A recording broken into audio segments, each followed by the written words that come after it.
Welcome back. This is Africa This Week. In a continent where politics influences almost everything, the incumbents need to hold on to power, and the opposition move to take over ensures that elections are held regularly. Nigeria is bracing up for a ballot set to hold less than a year from now, featuring first-timers, second-term bidders, and serial contestants whose fate ultimately lies in the hands of the people. Joining me to dig deep on Africa This Week is Otumba Olabode Oseni, a media consultant and political analyst based in the United Kingdom. Thank you for joining me. Thank you very much for having me. Now, what are your reactions to the political developments in Nigeria, with the president declaring his interest to seek re-election at the poll in 2019?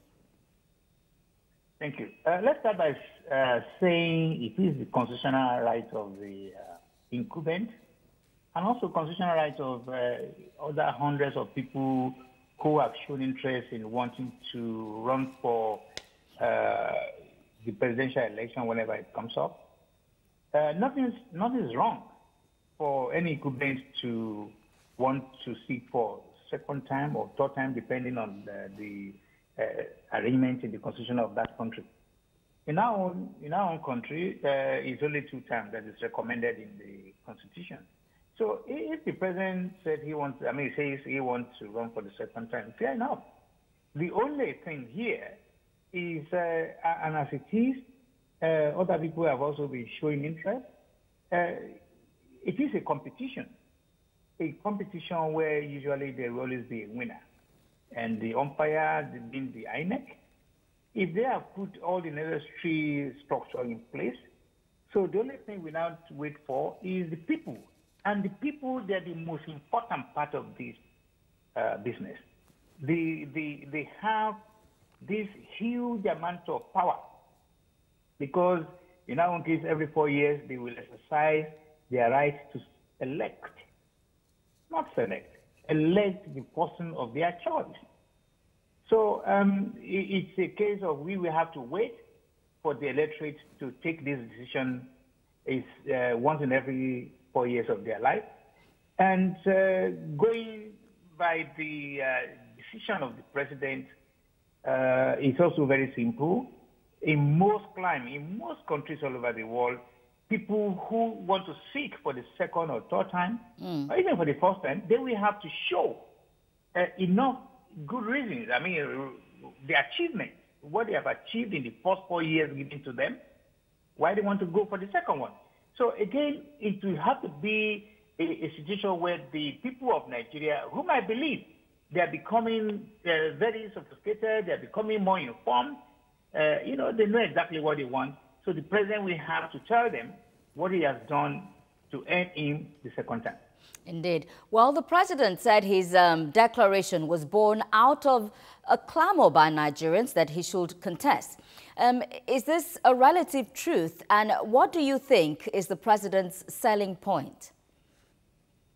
I've just said it to you. The selling point will have to come during the next coming electioneering period.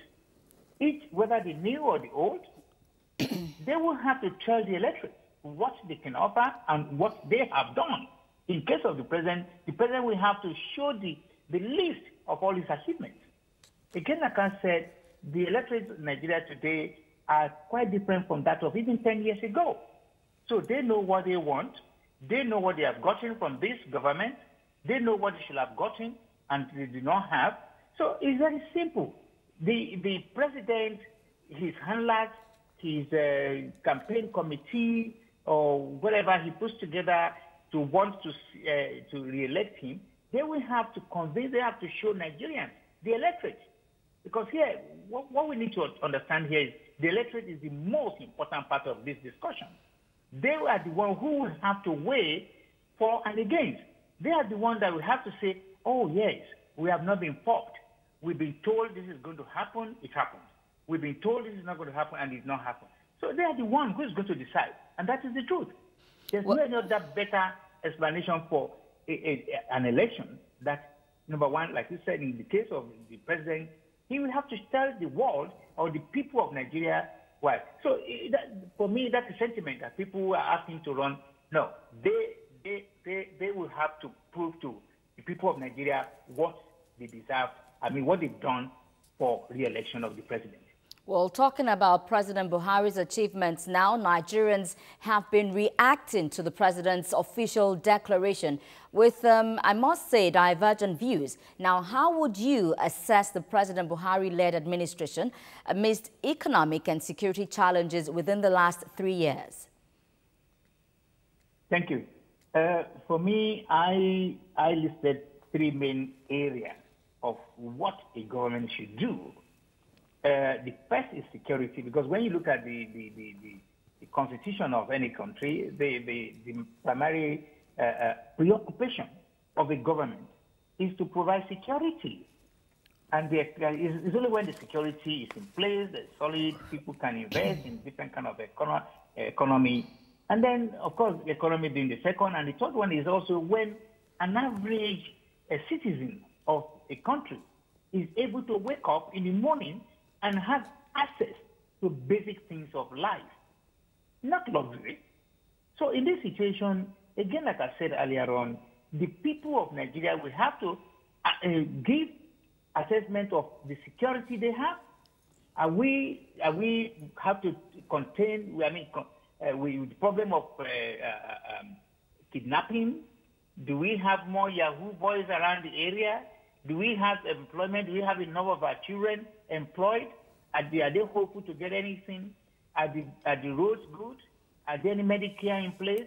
And housing provided? Are salaries paid? All these are little basic things which an average person will have to put into consideration before they make their decision. And like I said, gone are the days when people have been giving 4,000 naira or 2,000 naira or putting bread or asking them to vote, we will help you, and they never get hope. So this time around, people are going to say, I'm not too sure whether the security is perfect. Well, there's nothing that is perfect. The economy, they will have to think and say, am I better off? Is my husband have been receiving his salary regularly? Are my children in employment? Is there any hope for education in this country? Do I have to contend with bad roads? All these are the things I don't want to specifically specify and say, this is what the president has done. Because at the end of the day, even if I were to be in Nigeria, it's going to be only one vote that I have. Otumba, let's look at opposition in Nigeria now. How would you describe the state of opposition with the rise of various political movements and associations ahead of the election? That's a very good question. For me, it shows clearly the level of our development. We copy a system that we have bastardized. We have not. We paste it wrongly. We are not using the system, the presidential system, similar to that of America. We are using it wrongly. When I look at the announcement about 2 or 3 days ago, when the number 3, the most powerful person in America, the number 3, who is the Speaker of the House of Reps, said, I don't want to contest again because I need time to spend with my family. When you look at the mushroom, the large number of people, everybody saying, I want to run for this, knowing fully well that they are not structured. They don't have what it takes. People even who have what it takes will do it in such a manner that the ordinary people will appreciate them. The question is, all these young people or middle-aged people who want to run, have they done their homework? Have they got the policies? Have they got a manifesto? Did they know exactly what they want? Or they just want to secure power?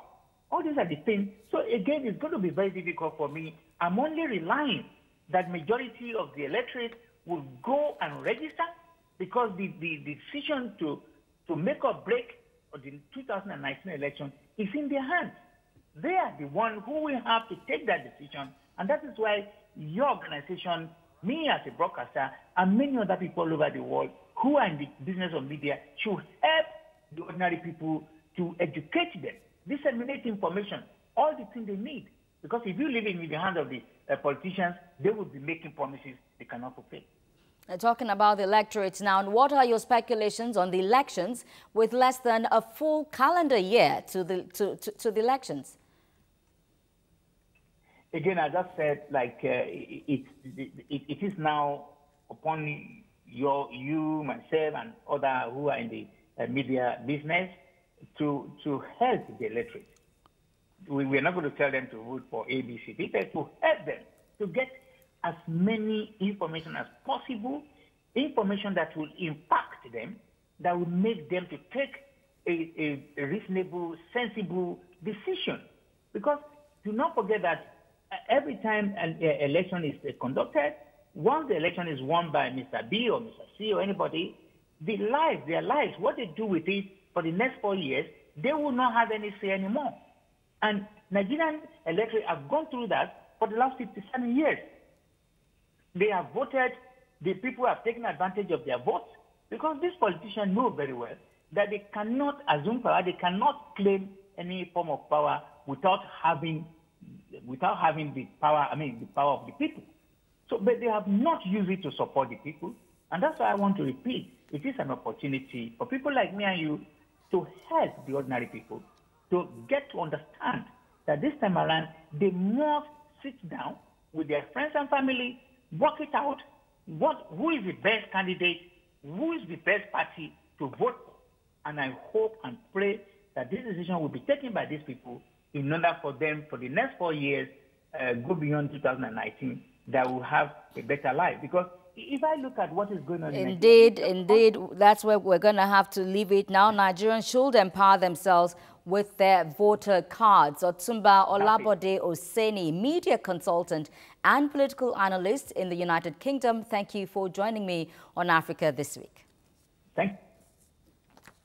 Well, after almost 3 years in office, emerging realities continue to underline the challenges before President Buhari in achieving his campaign promises of tackling endemic corruption and defeating terrorism in Nigeria's northeast. At a point in time when the noise of politics can easily drown out the voice of reason, the stakes remain high. The stage is now set, and it all begins with eligible voters doing well to get their permanent voter cards in good time. I have been your guide, Fadishola Shotingwa. Many thanks for watching, and bye for now.